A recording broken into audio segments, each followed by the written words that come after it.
they were running the Houston Post.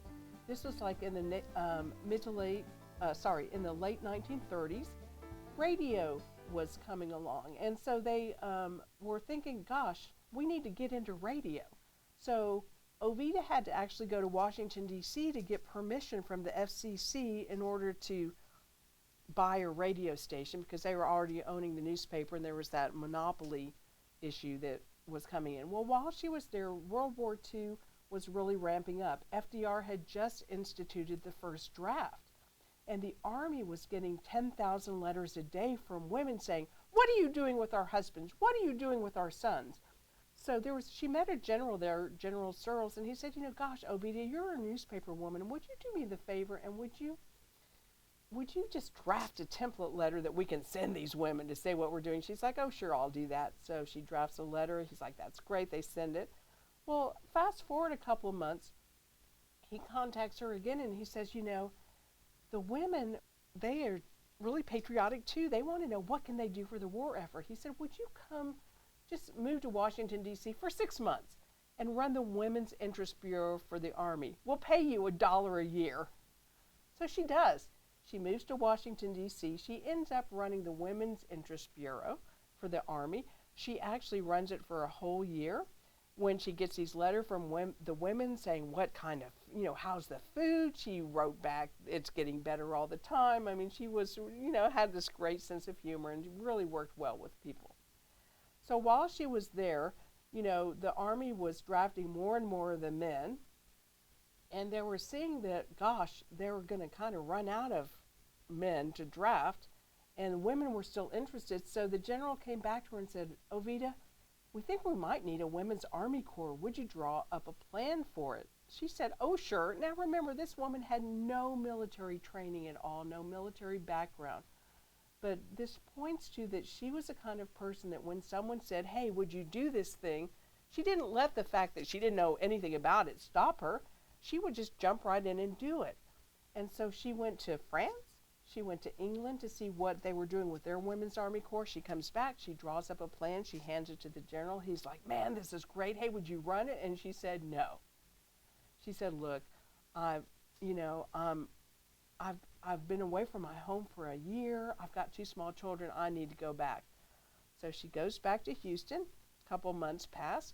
She's sitting at a family dinner table one Sunday evening. The phone rings. She goes, picks it up, answers it, comes back. Governor Hobby's like, who's calling us on a Sunday night? She said, oh, yeah, that was General Searles. He was calling me again. And Governor Hobby said, again?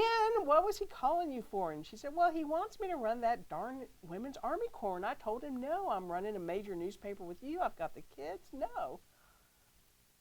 And Governor Hobby said, oh, you should not have made him ask you a second time. It is your duty, and you will do it. Now, you have to stop for a second here and remember a couple of things. First of all, when you're writing history, we're writing it from today's perspective. And so we're listening to it from today's ears. And that conversation at first blush sounds kind of patriarchal.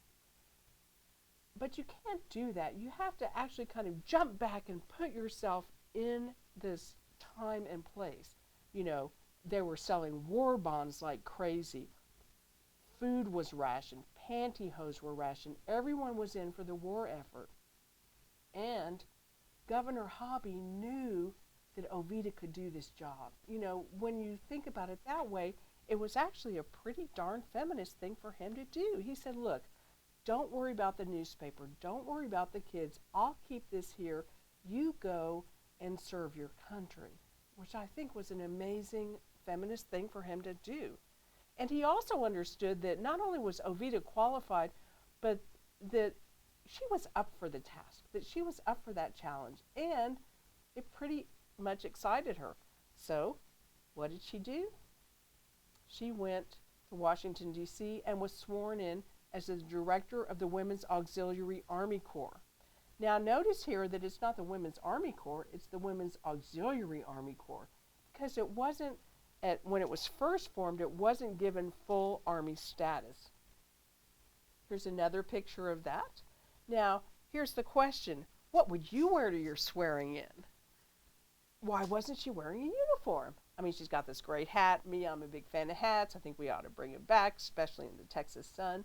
She's got these great white gloves, but she was not wearing a uniform. Well, there was no uniform yet. One of her first tasks was actually to design the uniform. And in the first promotional pictures for the Women's Auxiliary Army Corps, she's featured here, but notice the uniform isn't ready yet. She has to design it. And when she first started, one of the things that she discovered was that there was a lot of people who really didn't want women in the Army. When she first started designing it, she wanted pleats in the skirts. Well, the quartermaster wrote back and said, well, that's a waste of fabric. You can't have pleats in the skirt. So she got a lot of pushback. But eventually she did get the uniforms designed, and they made one of them. Here she is at the press conference. You'll notice that there's only women reporters there. She's giving her first press conference wearing the uniform. Here she is. This was a great newspaper article, and the headline read, Army makes the most expensive uniform they've ever made. It costs $253.19 to outfit one female soldier every year. You can see there's no pleats in this skirt that she's wearing. She's modeling it. I know she probably wasn't happy about it, but there was only one uniform, and they tailor-made it to her. Now, she had to wear this uniform on her recruiting efforts as she traveled around the country. So she also carried with her an iron and a blow dryer, and she washed it every night and blew dry it and ironed it and wore it the next day. She designed this hat. The women fondly named it the hobby hat. They called it that because they said, well, she was really the only one who looked any good wearing it.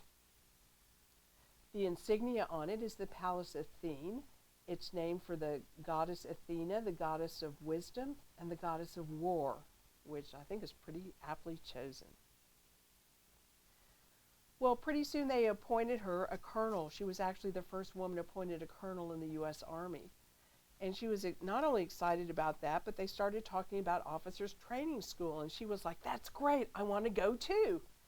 Well, there was a problem in that there was an Army regulation that said if you were already an officer, you weren't allowed to go to officer training school.